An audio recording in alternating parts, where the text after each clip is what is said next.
Today, I want to talk to you about a common question and something many of you see that happens in training. You get concerned when you see your dog give you a false alert, aka non-productive response, aka false positive, whatever you want to call it. Basically what I mean is your dog is alerting to something in the training area that it's not trained to detect. What happens many times is when training occurs with cross disciplines, bomb dogs training with gun dogs training with drug dogs training with whoever else, the training area has the hides placed in it. The bomb dogs search the same area as the drug dogs do. They're supposed to look for the bombs. The drug dogs are supposed to look for the drugs. But when the hides are put out or the hides have been set, many times things like a canvas bag is used as what contains the target odor. So we have a similarity between the two disciplines. Each discipline maybe uses a canvas bag. Maybe it's a scented Q-tip or a label or something along those lines. Maybe a tin, glass jar, any of these things. Or maybe you're purposely trying to proof your dog, maybe off rubber gloves, maybe off money. We have to understand what context generalization is. Context generalization is when a dog says, hey, there are many things that are common here, but there might be one difference. So for example, if I place this canvas bag that has whatever odorant in it into my search area, to the dog, there's trainer odor, canvas bag. Maybe the only thing new in that space is this thing that we've put out. The dog says, oh, canvas bag. Oh, foreign odor in this place. Oh, there's human odor or disturbance here. The only thing different is the target.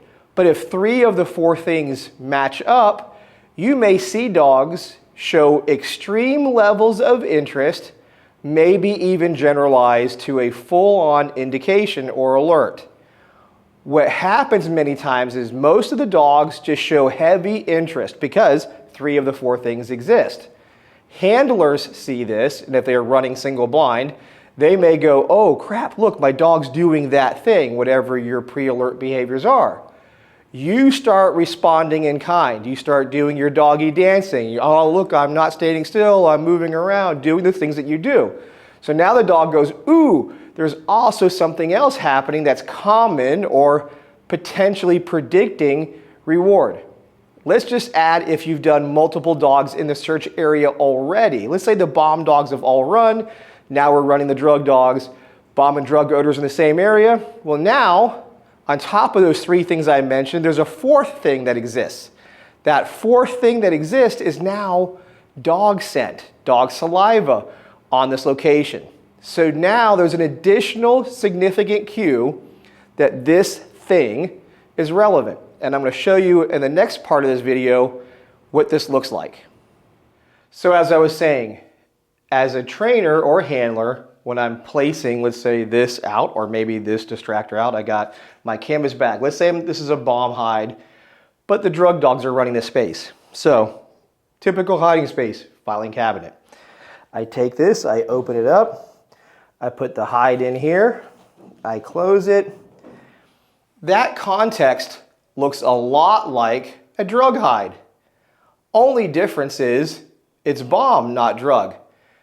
As the dog comes into this space, smells the scent of the dog saliva from the previous dogs running, the context of a filing cabinet, which has been typical to hides that you've put out, in addition to the canvas bag, in addition to the trainer's odor, whether they're using gloves or not, there are many conditions present that the dog could generalize and say, hey, there's something here. Whether they actually fully indicate or not would depend.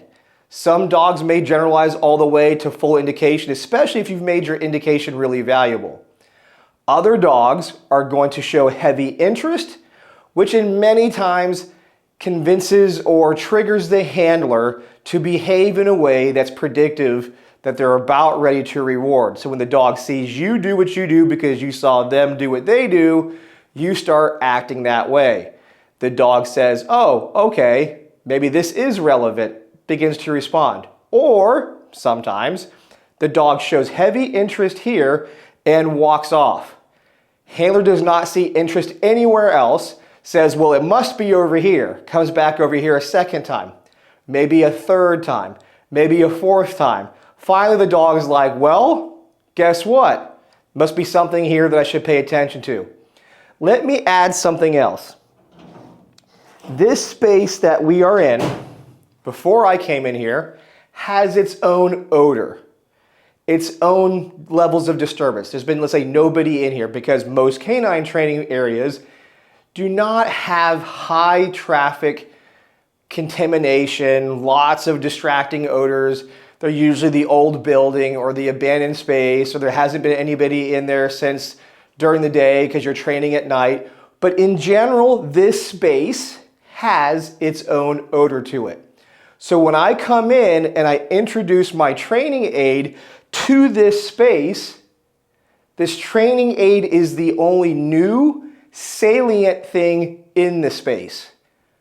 And because of training that you've done previously, you have created a context generalization to a dog that when something new is placed in the area, it has a high probability that it's relevant.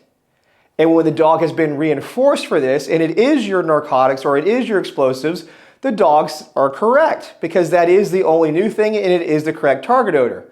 What we maybe fail to do, where we should do more often, is when I put this out, I should also put out something else. But what I'm not going to do in the beginning is go hide it the exact same way I'm hiding my narcotics or my explosives. What I will do is take whatever distracting or proofing odor I have and just simply place it in the space. By simply placing it in the space, it's there, it is a new odor to that space, but it may not draw the dog the same way as concealing it does. I'm reducing one of the levels of context that the dog would use to solve the problem. Yet, the dog is also understanding that, hey, this is non-relevant, it is present, but it doesn't do anything for me. We're going to talk about how to deal with our proofing and distracting odors in this next segment. Okay, like in the previous segment, I was talking about if my true concern is if my dog is actually indicating to something non-target, doing it in an environment like I was previously showing is not the best place to do it because of all the things the dog could use to generate a context clue. Here is a simple odor lineup. In this case, it's an odor wheel. Each item in this wheel is presented to the dog in the exact same way. Each one is in a can. The dog cannot see into the can. The handler cannot see into the can. All the dog can simply do is sniff each arm and say yes or no, is odor present there or not. If there's a distracting or proofing odor that is truly a problem or that I might fear is a problem, I would put this in the lineup. As the dog goes around to each item, sniffs it and says yes or no, is target odor there, or if they're truly drawn to that distracting or proofing odor, they would respond to that. Now I can clearly see it's not a context generalization, it is truly an odor association that has relevance to the dog, and I have to address that. Just remember, context plays a serious contributing factor to the dog when it comes into its potential response or interest. All those factors happen frequently in your training setups in your more real-world-like environments. If you fear that there's something the dog is attracted to that's non-target, this is a much better way to do that. You don't have to use a fancy odor wheel. You can use a box lineup, a paint can lineup, whatever you want to do, as long as each item is presented to the dog in the exact same way. This way you can see if the dog is truly attracted to that non-target item or not. So I hope this video helps give you a better understanding, maybe help you not be so concerned that just because you were doing joint training with another odor discipline and your dog showed lots of interest or even alerted to those training odors, it's not really the training odor the dog's attracted to. You don't have to go crazy trying to proof off of drugs or bombs or what have you. It's probably a context generalization aspect, and you need to work on that.